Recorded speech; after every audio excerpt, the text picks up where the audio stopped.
Avez-vous déjà discuté avec quelqu'un pendant plusieurs jours, voire plusieurs semaines, par message, sans savoir à quel moment il était approprié de proposer un appel ou une rencontre? Beaucoup de personnes se retrouvent dans cette situation. Elles apprécient les échanges, elles aiment discuter, mais elles hésitent à franchir l'étape suivante. Certaines attendent trop longtemps, d'autres vont trop vite.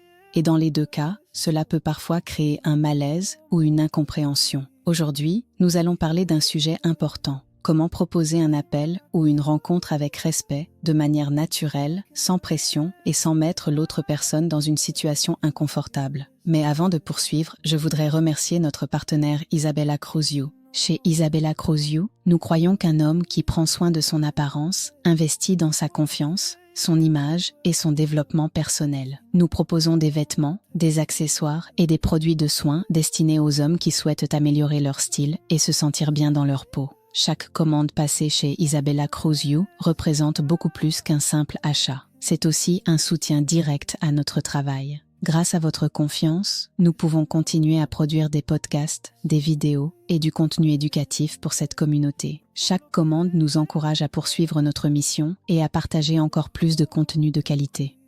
Nous livrons partout dans le monde. Où que vous soyez, vous pouvez découvrir nos collections et recevoir vos produits directement chez vous. Le lien se trouve dans la bio. Merci pour votre soutien. Maintenant, revenons à notre sujet. La première chose à comprendre est qu'un appel ou une rencontre ne devrait jamais être considéré comme une étape obligatoire. Beaucoup de personnes voient cela comme un objectif à atteindre absolument. Elles se fixent une sorte de calendrier mental. Elles pensent qu'après quelques jours ou quelques semaines de conversation, elles doivent forcément proposer un appel ou une rencontre. La réalité est beaucoup plus simple. Chaque relation évolue à son propre rythme. Certaines personnes se sentent à l'aise très rapidement. D'autres ont besoin de davantage de temps avant de vouloir passer à une autre forme de communication. Respecter ce rythme est l'un des premiers signes de maturité dans les relations humaines. Le deuxième point important concerne la qualité de la conversation. Avant de penser à proposer un appel ou une rencontre, posez-vous une question simple. Est-ce que nos échanges sont agréables et naturels? Si les conversations sont fluides, équilibrées et positives, il est souvent plus facile de passer à l'étape suivante. En revanche, si les échanges sont rares, forcés ou irréguliers, il peut être préférable de continuer à apprendre à connaître la personne sans précipiter les choses. Une autre erreur fréquente consiste à interpréter chaque conversation agréable comme une invitation automatique à se rencontrer. Apprécier une discussion ne signifie pas forcément vouloir un appel ou une rencontre immédiatement.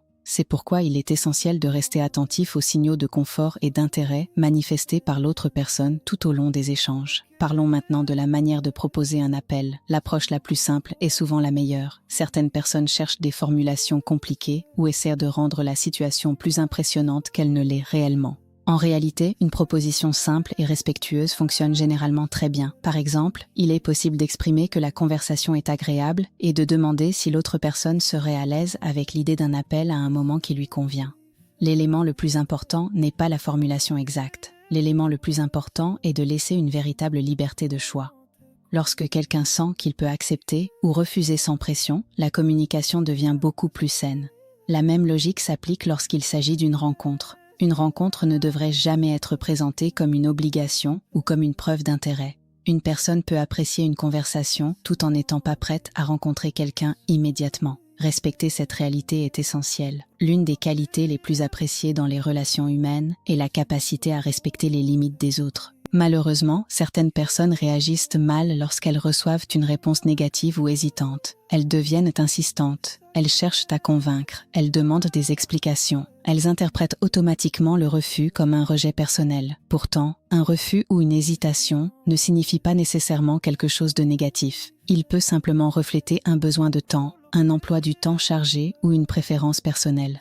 Les personnes qui inspirent confiance sont généralement celles qui savent accepter une réponse avec calme et respect.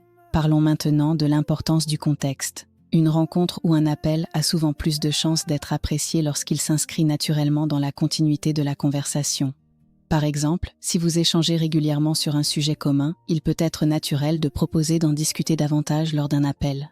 Lorsque la proposition est cohérente avec les échanges précédents, elle paraît souvent plus confortable et plus authentique. Il est également important de comprendre que la communication ne repose pas uniquement sur les mots. Le ton utilisé, l'attitude générale et le respect manifesté tout au long de la conversation jouent un rôle considérable. Une personne qui se montre respectueuse, patiente et attentive inspire généralement davantage de confiance qu'une personne qui cherche constamment à accélérer les choses. La confiance se construit progressivement, elle ne peut pas être imposée. Un autre point essentiel concerne les attentes. Beaucoup de personnes imaginent déjà le résultat avant même de proposer un appel ou une rencontre. Elles craignent des scénarios dans leur esprit, elles anticipent des réponses, elles développent parfois des attentes très élevées. Le problème est que ces attentes peuvent générer de la déception inutile.